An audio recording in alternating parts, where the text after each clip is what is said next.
So baru-baru ni dekat dalam TikTok live aku dapat banyak soalan ni, which is, bang, saya nak start business tapi saya malu, saya tak yakin, saya tak pandai, saya tak ada pengalaman dalam buat sales and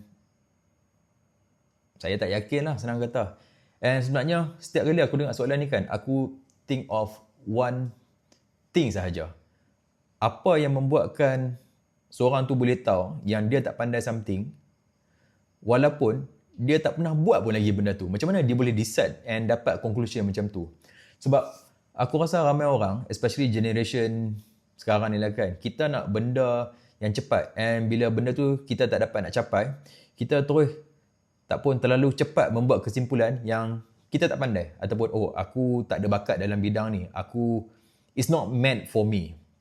And padahal orang tu rasa macam dia baru buat sekali. Padahal orang tu baru buat sekali, dia baru buat 2 kali, maybe baru 10 kali. And dia terus decide yang, okay, aku tak pandai. Aku memang tak pandai. And benda ni aku tanya tau, betul ke? Sebab aku rasa macam kita mungkin kita belum buat benda tu cukup banyak sampai kita pandai. And benda ni aku boleh relate balik dengan pengalaman aku masa aku belajar sport science dulu, yang aku jumpa satu konsep yang sangat menarik. Orang tengok atlet yang level elite level, orang selalunya akan relate dengan dia ni berbakat. Tapi apa yang depa tak nampak masa tu is the amount of repetition ataupun training yang dia kena go through untuk sampai ke tahap level elite tu. Macam bagi contoh kan, kalau seorang player bola ni dia dah train free kick beribu-ribu kali, berpuluh ribu kali, korang rasa macam masuk akal tak kalau orang yang baru start training bola nak comparekan dia punya performance dengan elite athlete ni? Macam make sense tak? And katakan macam someone yang dah buat content ataupun dia buat video sebanyak maybe 1000 video, maybe dia dah buat 1000 video dah.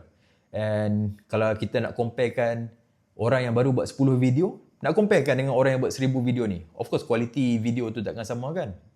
Ataupun contoh yang aku bagi last kali lah, someone yang dah pergi gym sebanyak 3 tahun ataupun 5 tahun, and then orang yang baru sign up dengan gym, dia baru pergi gym 3 minggu, korang rasa macam make sense tak untuk dia kata yang dia gagal sebab result dia tak sama dengan orang yang pergi gym 3 tahun? Again, mesti tak masuk akal kan?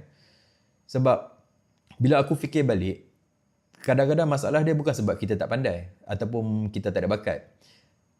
Kita mungkin misunderstand ataupun kita misunderstand, salah anggap yang pengalaman ni, kira orang yang tak ada experience, maksud dia orang ni tak ada kemampuan, tak pun dia tak ada talent. Padahal dua benda ni dua yang sangat berbeza tau. Sebab kurang pengalaman, maksud dia cuma you haven't done enough ataupun korang belum buat benda tu cukup banyak ataupun cukup lama. And aku rasa macam media sosial pun dia create masalah ni. Dia macam mempercepatkan lagi masalah ni develop sebab kita nampak hasil yang orang post hari-hari. Kita nampak maybe jutawan muda ataupun dia ni wow dah hilang 20 kilo berat badan dia. Sebab kita nampak result sahaja. Kita tak nampak repetition ataupun kerja yang dia buat behind the scene. Kita nampak bisnes yang berjaya. Kita tak nampak berapa kali founder tu maybe hampir putus asa, maybe dia nak give up. Kita tak nampak content creator yang masa awal-awal dia struggle, tapi kita cuma nampak yang dia cakap very clear, very orang kata smooth lah, pandai bercakap. Tapi kita tak tahu what's going on behind the scene, berapa banyak video dia yang gagal masa dia gagap awal-awal. Kita nampak result saja. Kita tak nampak repetition. So bila aku fikir balik, benda ni sama yang berlaku juga dalam bisnes tau. Sebab ramai founder yang ingatkan dia dah expert dah dalam produk dia ataupun servis yang dia offer. And then ramai juga founder yang ingatkan dia dah faham sangat dah dengan customer dia. Dia dah tahu everything about the customer. The thing is, kebanyakan yang daripada benda ni hanyalah tanggapan, assumption sahaja. Ini semua orang kata apa, assumption lah kan. Dia ingatkan sahaja. Tapi hakikatnya semua ni hanyalah andaian semata-mata. Sebab masa aku mula-mula bina, aku started Lean Soy Sauce ni, aku start dengan satu flavor yang aku ingatkan ramai orang nak, which is Chipotle adobo masa tu.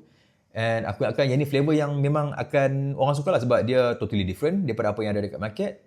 Tapi bila aku give out a few samples dekat kawan-kawan aku yang dekat gym, dekat customer yang datang dekat booth masa event, aku dapat feedback yang totally different. Customer lagi suka, ataupun at least majority customer lagi suka super hot sauce. And benda tu terus bagi bukti untuk aku lah yang aku kena change direction. So korang bayangkan, kalau aku tak pernah test out pun assumption aku tu pun, ataupun teori aku tu, aku takkan tahu sampai sekarang. Wallahualam. And tu antara lesson yang sangat penting lah untuk aku belajar as a founder, especially from the beginning. Sebab you don't really know about your product in the beginning. You think you know, but actually you don't know yet. Sama juga dengan customer. Kita ingatkan yang maybe as a founder aku lagi kenal apa yang customer aku perlukan. Again, sama juga. Maybe you think you know, but you don't know yet. Selagi you belum cakap dengan customer, you don't really know yet. Semua ni hanyalah andaian ataupun assumption semata-mata.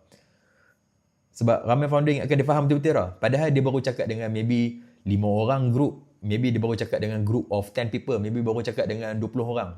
Tapi bila dia dah cakap dengan 100 orang, dia dah cakap dengan 200 orang, maybe dah cakap dengan 500,000 orang, baru kita ni akan nampak, oh, okay ada pattern. Lepas tu bila dah cakap dengan lagi ramai orang, kita okay, daripada banyak-banyak rejection ni, dia akan start nampak dah, okay rejection mana yang selalu berulang. So daripada situ, dia boleh dapatkan data untuk macam adjust lah dia punya business approach dia. Baru kita mula faham sebenarnya apa yang customer kita nak. Bila kita tanya soalan, you have to talk to more people, especially as a founder. Bila baru nak start launch.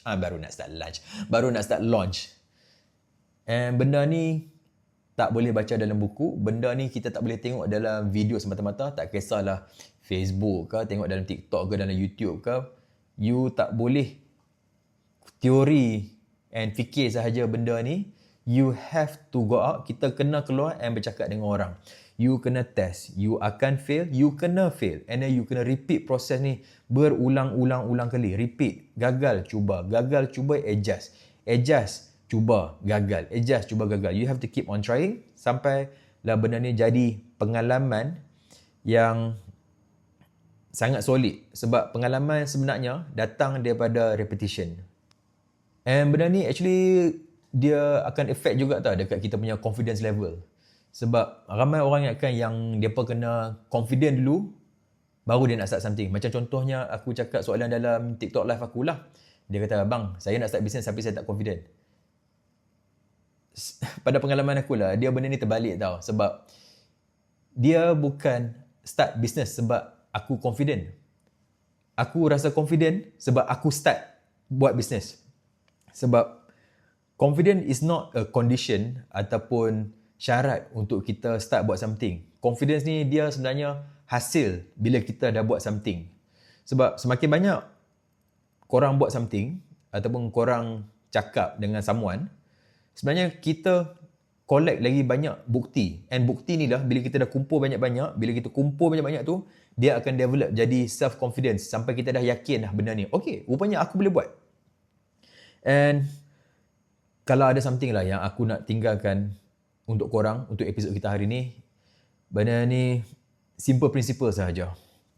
The gap antara orang yang pandai dengan orang yang tak pandai bukan bakat.